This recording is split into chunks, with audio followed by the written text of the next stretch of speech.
So I'm joined by Matt Jackson from Lancaster Brewery, amongst other things. So for those people that might be listening to this and don't know about Lancaster Brewery, Matt, do you want to give us a bit of a swift history? Yeah, I left university where I met my business partner, current Phil, and my wife back in 94, 95, sounding old now. And I went up and down the country running managed pubs for everybody else, making no money whatsoever. But Phil noticed like I was making money for everyone else. So he said, "Do you fancy it?" And I said, "Yeah." And that was February the 6th. We opened the Which in 2002. Wow. So that was a C2 investment. And we couldn't be the C2 pub company because we had one pub. So we were an investment company. So that's how C2 investment was born. And after that, I privately bought into a dream of mine, having a brewery, Lancaster Brewery, with another partner who embezzled quite a lot for the 2 years, which I didn't know because I trust. Trust is a wonderful thing, but it can work against you. And Phil said, "Look, let's buy him out." And we merged Lancaster Brewery into the C2 investment company in 2007. So normally you have a brewery that owns pubs to sell beer to. This time around, it's actually the pubs own a brewery that supplies them.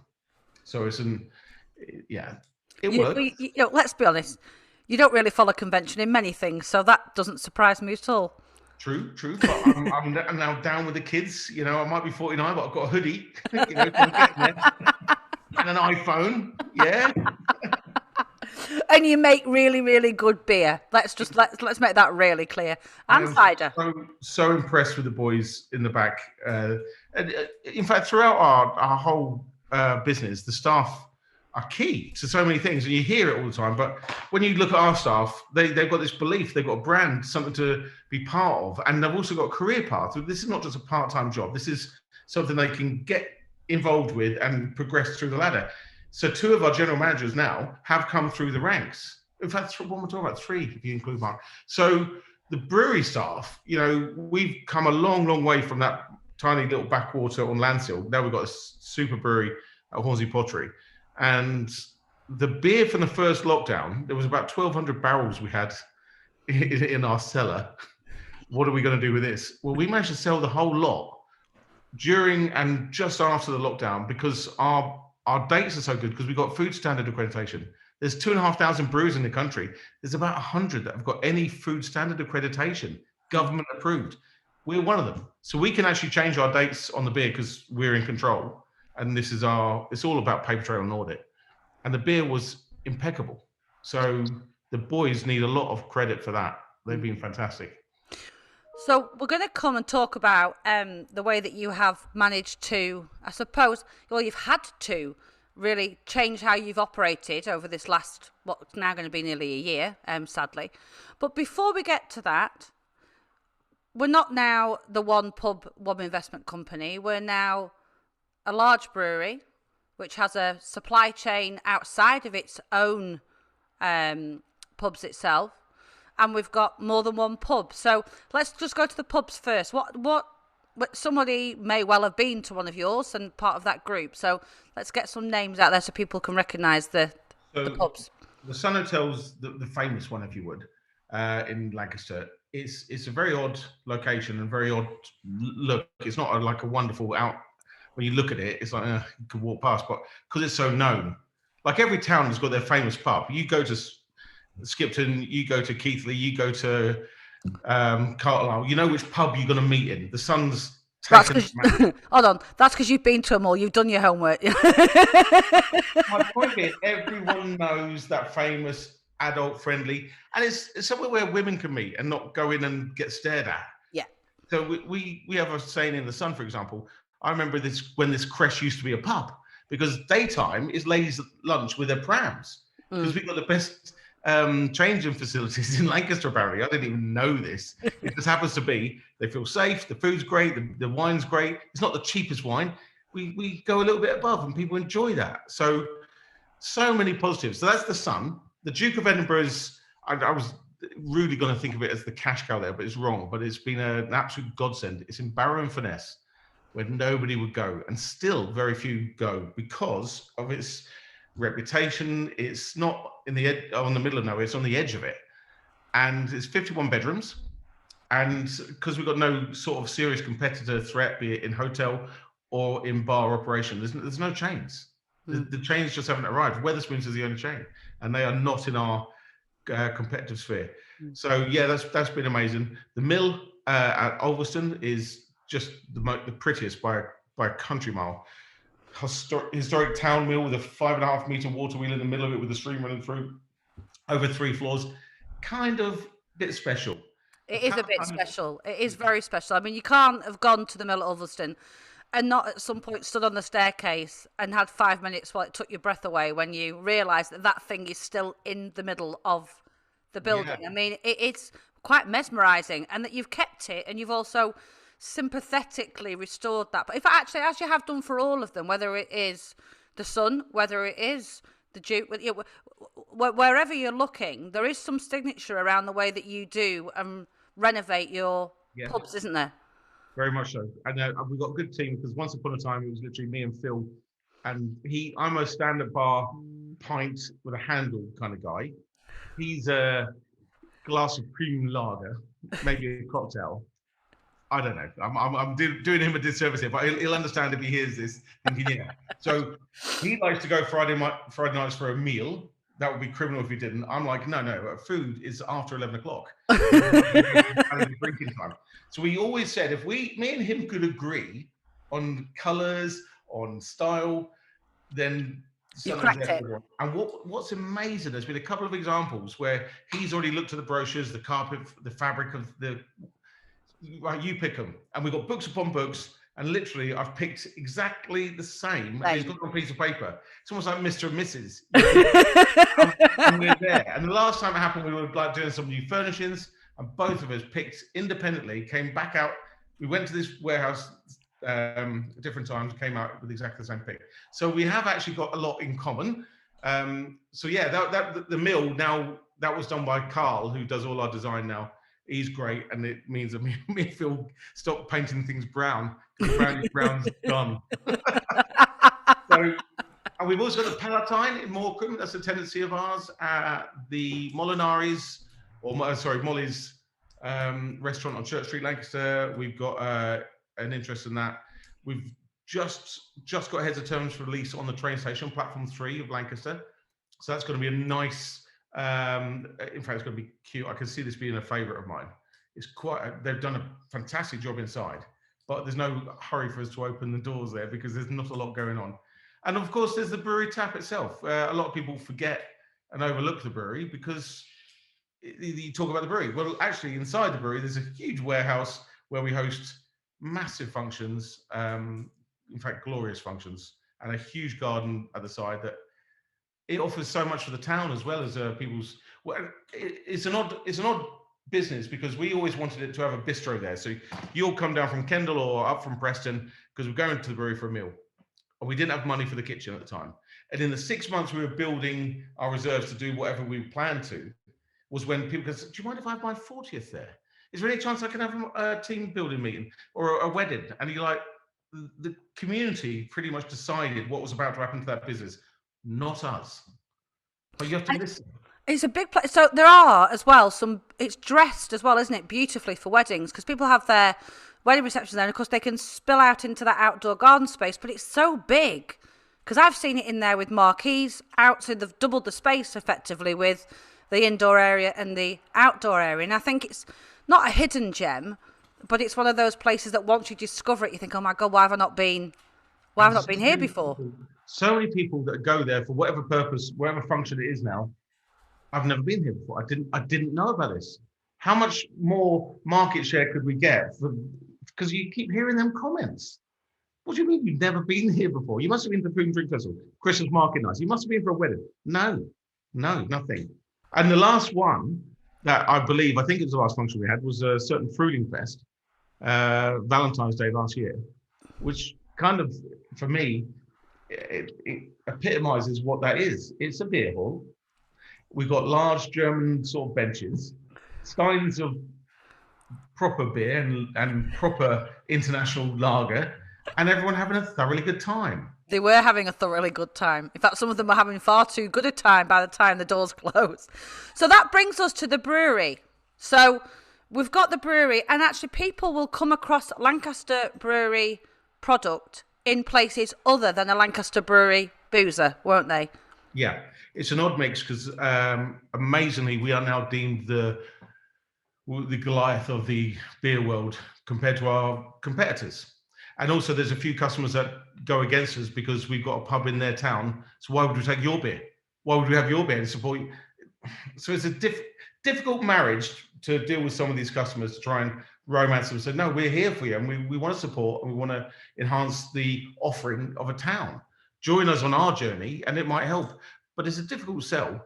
But we've got about 500 free trade customers in the Northwest. We've got many, many more that we don't know about because they're obviously beer goes on a pallet. Off it goes to the pub companies, beer, East West Ales, Punch, Enterprise, Wetherspoon, you name it. We do certain deals in a year. And also we've got the wholesalers that will just take 2 or 3 pallets each, and it could go anywhere.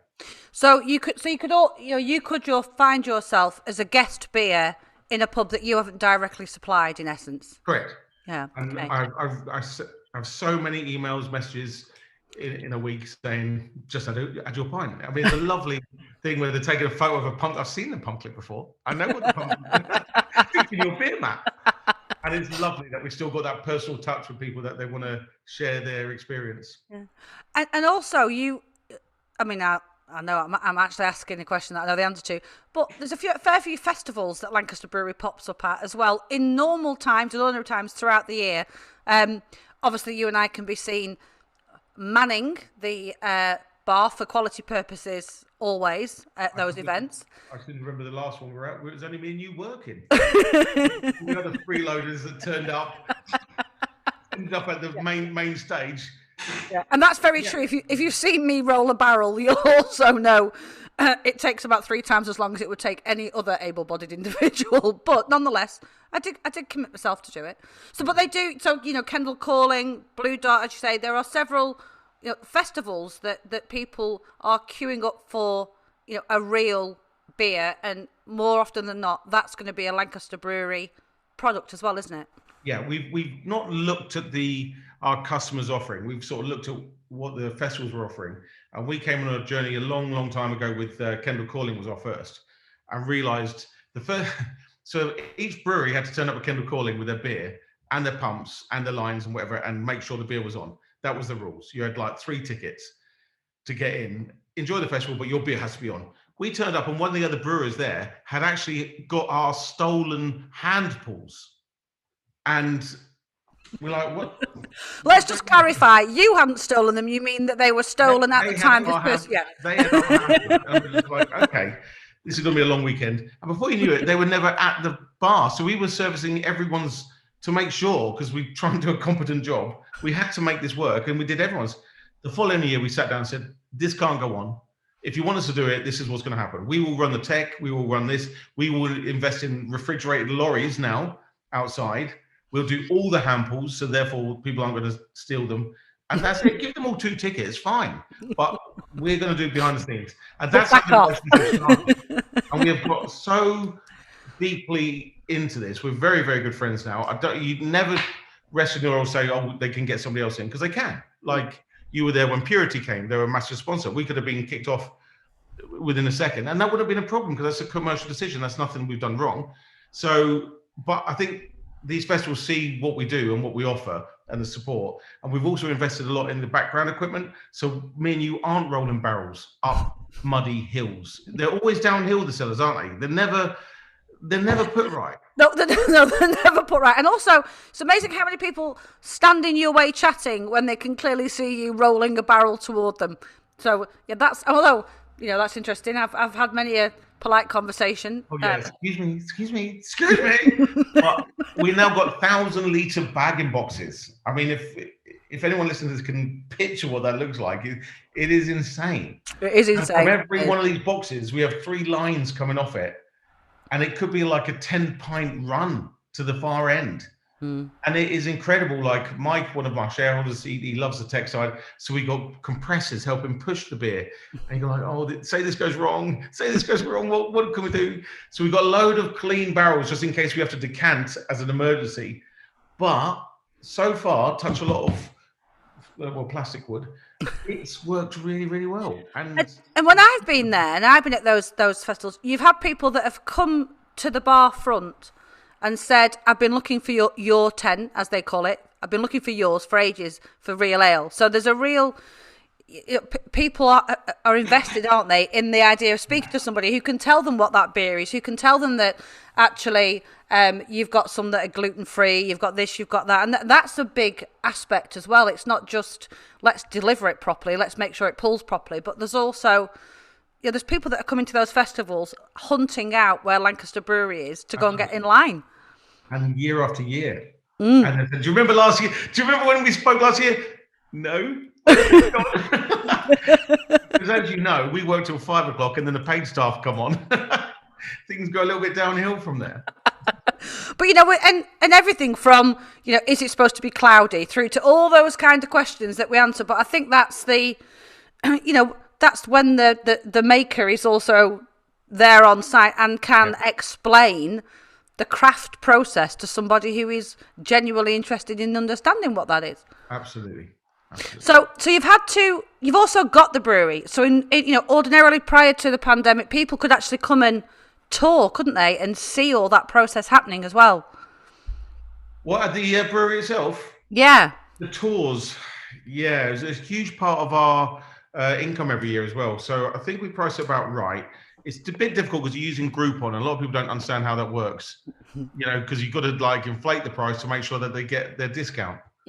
But you can't offer the discount directly. It's awkward. But we make sure they get enough beer and food, and the experience is good enough. And we've got train guys, Chris and his team at the brewery. They do this every day. But you imagine people during this lockdown have been buying more and more Groupon vouchers that we can't honour. But we said to them, don't worry about the date. Don't worry about the date on it. We'll honour you. And we've got this backlog now.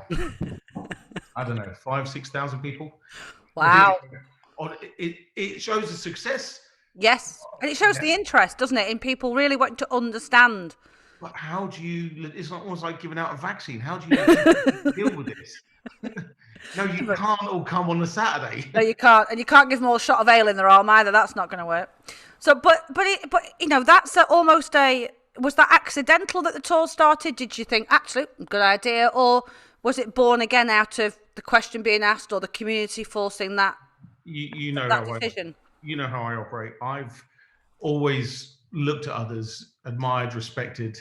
I thought I can do that, but I can do it better. I can tweak their offering and make it a better experience. Now I take our staff around. Listen to me. I haven't done anything last year. We go and have a look at other people's offerings as well, so we can learn from them.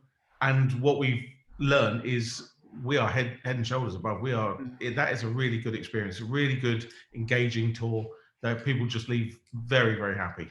So, and that's it. There's the value that we try and put into it. There's the value that we put on it. And when all them customer expectations are met and delivered and a little bit more, that's when people talk about it in such a positive manner. And the cask mark, explain about your obsession with making sure that...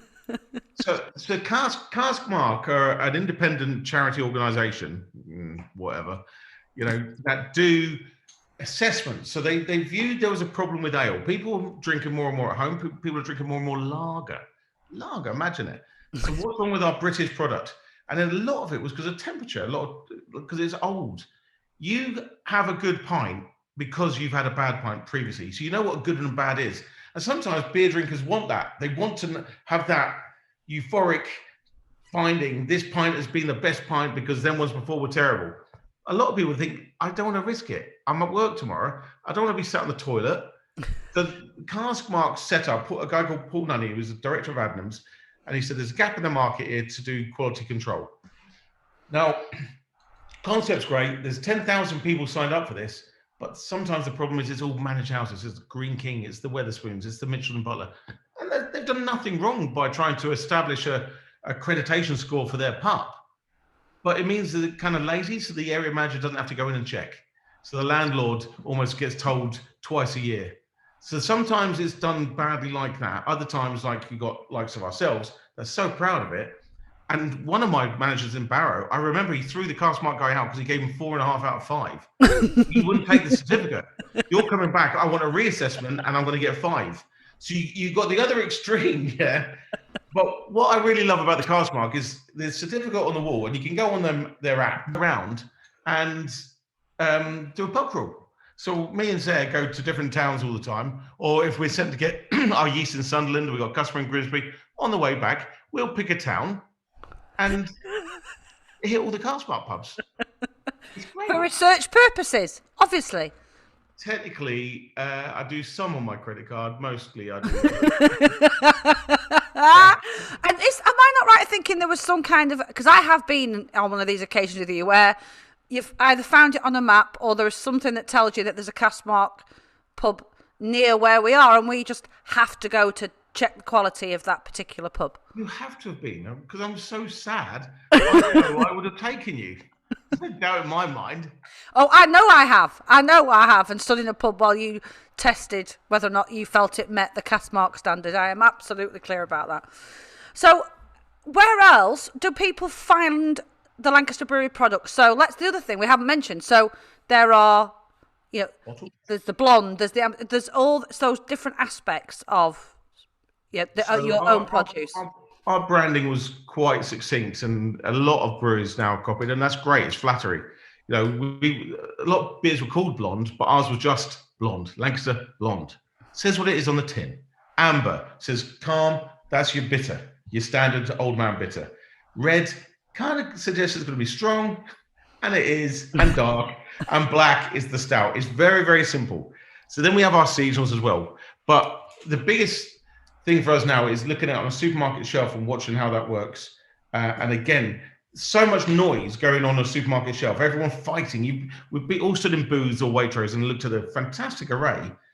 What do you notice? Sometimes it's the one that says Lancaster Blonde 4%.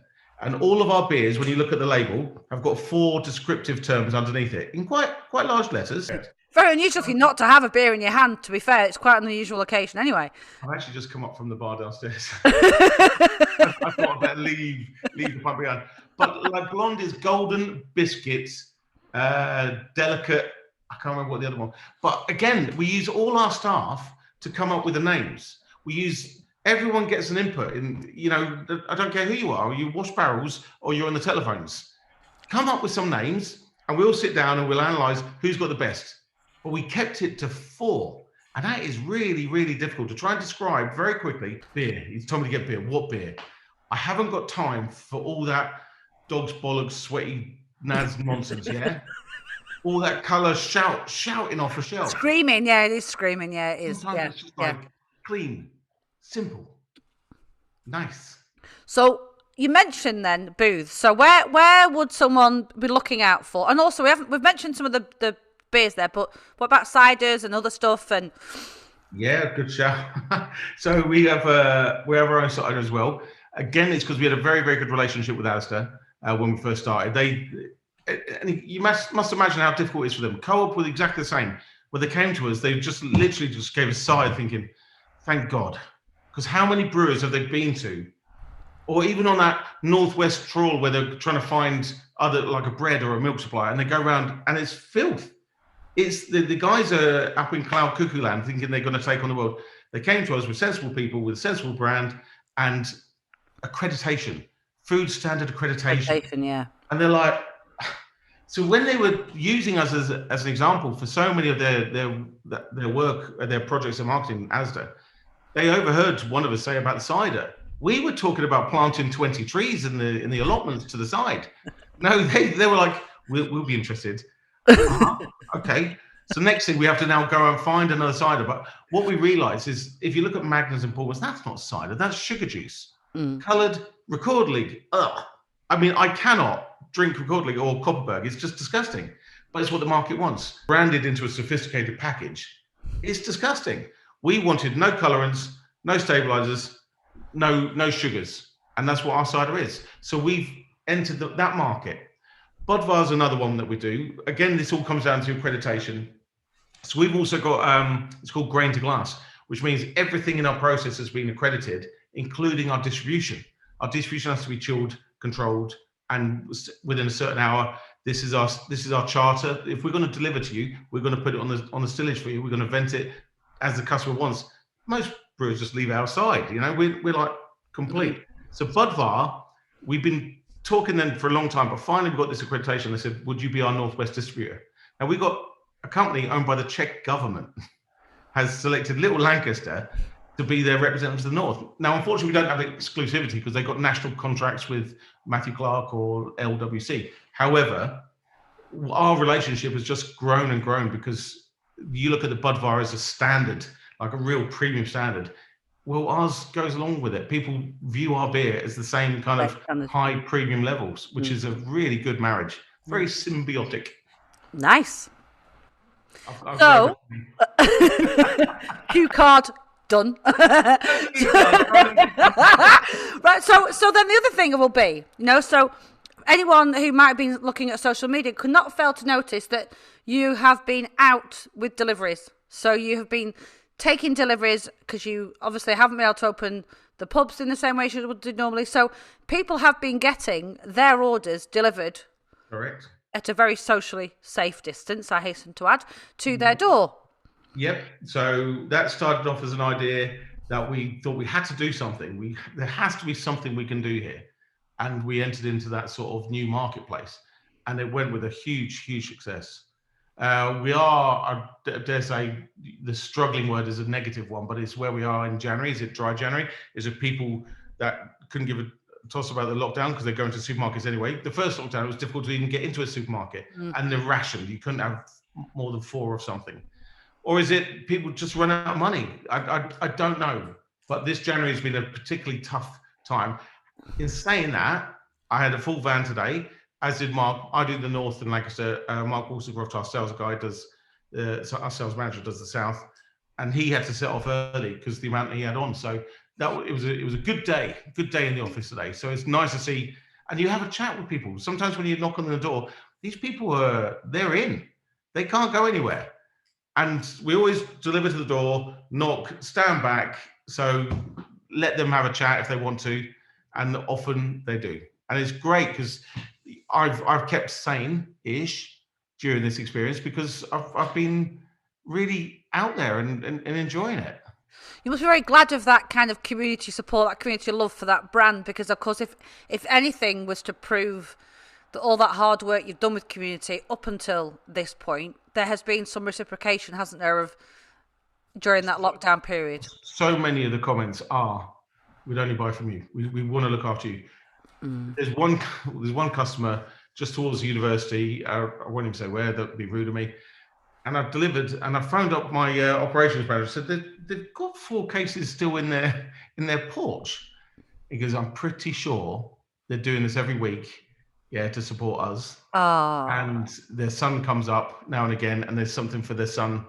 So the son comes to see them from a distance. Right. They'll deliver the beers to him. So don't worry about it, Matt, because I felt I was peddling, pushing more beer on because they were quite elderly. I was thinking, well, you just get an impression straight away, thinking this is wrong with us. No, they want to support us. The son's involved, and it's one of those positive tales of this whole experience. That engagement with the community and the community engaging with us. Yeah. So, have you had? I mean, obviously, we've had quite a long period to reflect during lockdown. And you've been in business for 20 years. So what would be some of the things that you would be sharing with people that maybe have come out of this experience for you?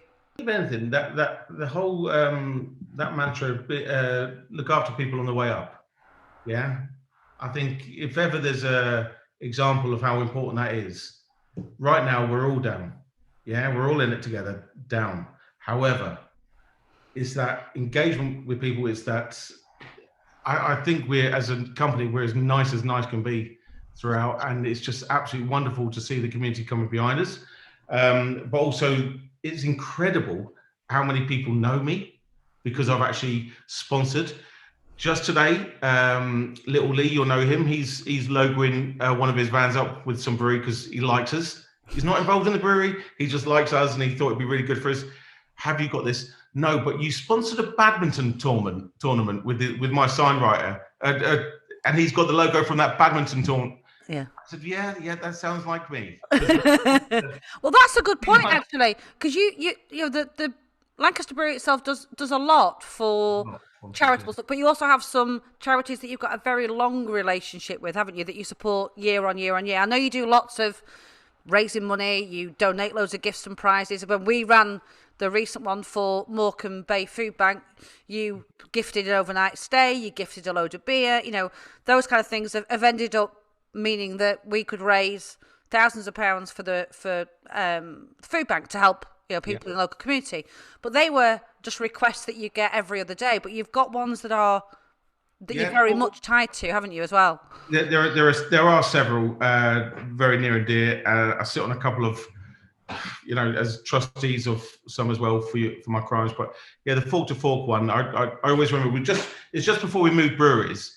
I was told that I should be careful. The council didn't do this. It was people that represent the council allotments, the allotment police. They threw off this disabled group called Fork to Fork because they were using the produce in their community centre, again, to learn for themselves how to cater for each other, sell a little bit of commerce. And they had 6 allotments removed overnight. And I remember finding this out. And I said, look, don't panic. So I didn't know them at all. Don't panic. But I've got some land coming up, I think. And I walked John O'Groats to Land's End in January against the wind by myself to raise money. Oddly, the amount of money I raised was about as much as it cost me, that cost me. Don't get me wrong, the money went to them. But it's only when the landlord of the brewery came up and said, "What are they doing up there?" I said, "What do you mean what they're doing? You know that's the allotment people that I'd raised money for." "I didn't know that. You don't own that land, Matthew." I said, I do. It's on my deeds." "No, that was a Section B, which I didn't take up." Oh, sorry. So at this point, you've gifted land to people and you've raised money to gift the land for land that you don't own. About 4 acres. In the centre of Lancaster. And there's about 50 or 60 very challenged individuals with their carers. And it's fantastic. If anyone gets a chance to go to the brewery, always go on the bank and the allotment. It's fantastic. And I said to Alan Blackman, bless him, from GB Antiques, I said, "Well, you tell him then." He's like, "No." So since then, me and Alan have been the 2 trustees of that charity, and we work together to make that right. I mean, I do have several charities I love dearly, but that's probably the one that stands out the most. So you've said you've recently brought in some of your team to do some phoning round, but not at all for sales. Just tell us a little bit about that. Well, it's good to engage with all your staff as often as you can. And the girls in the office, I've got their customer base, and I've just asked them to come in. We've been told it might be May now we're open. And they said, "Well, what are we selling? Well, why would we phone them to put pressure?" So no, phone them to say hi. Just hi. Just checking they're all right. Anything we can do for you. As I say, one of the charities we work with is Licensed Trade Charity, and they go through hardship funds, and we've got direct access to give them the links and the support there as well, if that's what we need. Mental health is such a big thing. You're talking about chefs and you name it. So that's why we work with the Licensed Trade Charity heavily. But it was lovely because I popped in today to pick up my deliveries, and Claire was in. And she's just, I couldn't even get a word in because she was just on the phone. So you're not even thinking about, "Yeah, I'm fine, thanks for calling, but I'm really not engaged in this." No, they're chatting back. Yeah, they're chatting back, and it's lovely that the girls are doing that. It's just it sort of says who we are as a company. And that's just merely is a hi, how are you? We've not spoken, just seeing how you're getting along. Yeah, don't think we've ignored you. We're there for you when you come out, and it's not even about selling beer. It's about we are in partnership with you. And if we can finish up on some amusing stories, what would be an amusing story that might come to mind in terms of your experience of building your business? What might be one that you think perhaps wouldn't do that again? That went slightly pear-shaped. Well, so Christmas 2002 in the Waterwich, Phil didn't really have his family together at that point. He was a single lad, using us as his sort of a backdrop. So he was over at Christmas. "Matt, we've got no money. We're open Christmas Day." I said, "One thing I don't do is open Christmas Day, Phil. That's my family day. My mum was there. My sister was there. I can't open Christmas Day. I'll do it with you." So in the end, we opened. And sure enough, Phil was there in spirit somewhere, probably playing on a fruit machine somewhere. But the few customers we had, Jay Graham, I remember they called. I don't know his surname. He was a lovely guy. Had a pirate earring, and he wanted 4 double Baileys. And I went into my little spiel, and wrongly, Phil happened to be behind the bar when this was going on. I said, okay, sir, we don't actually do Baileys. And I will start going into my little, we've got this actually Highland whiskey cream liqueur from Scotland. We've got this one from Jamaica. It's a rum that I think you'll like. We've got this tequila. No, effing Baileys. What kind of a pub is this? And I looked at him. I said, my heart just sank because you could see Phil just watching because I've taken all the brands out. I've taken it too far. I was this purist. I've ruined the pub. And I said, look, mate. See over there, that's my mum. This is Christmas Day. I don't need this. Let me give you these, pay for them. If you don't like them, I'll give you your money back, all right? And off he went. And that's when Phil came and said, right, in January, we're getting John Smith's on the bar, we're getting Colin on the bar, Stella's back. You've gone too far. So I leant back on the bar. I was very, very depressed Christmas Day. But 15 minutes later, Graham came over. They were fucking brilliant. 4 doubles. And I just looked over at Phil and I thought, fine. And that was almost a definition of our direction as a company. Yeah. Because Phil's loves to be superior, as we all do, like with our offering. But at the end of the day, it's a commercial reality. We've got to make the pub till sing. And if nobody's coming in because we're too extreme, then what's the point in having a business? So he's absolutely right. I'm not knocking him, but that moment could have defined how the business went forward. Absolutely. And how many more doubles did said gentleman order then during the Christmas Day? Graham was a good customer for years and years after that day in particular. So any pub landlord knows this. You have a bottle on the shelf and maybe one in reserve or something else. You might on a vodka have 6 bottles and 6 bottles of gin. We would always keep in stock 3 or 4 cases. It was called Drum Grey. Honestly, cases and cases of this stuff because it was that popular. When people found out about it, they didn't want to go back to Bailey's because it actually tasted of something. So you could have served in Bailey's, but you stuck to your guns and ended up buying case after case after case. I bet he had a hangover with that, didn't he? No. It's pure. When there's no chemicals involved. Matt, it has been a pleasure to spend time with you. Thank you so much for taking the time with us. Thank you for thinking of me. And we'll hope to see the Lancaster Brewery vans, no doubt, doing the rounds with their doorstep deliveries. And by the way, before we do go, if somebody does want to have that experience at home, what's the best way that they can contact to be able to order? Email the brewery, sales@lancasterbrewery.co.uk or info@. We'll pick it up. We'll contact you, see what you want, and we'll engage that way because we can't be, because there's only a few, everyone's on furlough. So if we're out delivering, and we'll pick them up in the evening, we'll chat to you if needs be, and see if we can get you some products out. Fantastic. Thank you so much. Thank you.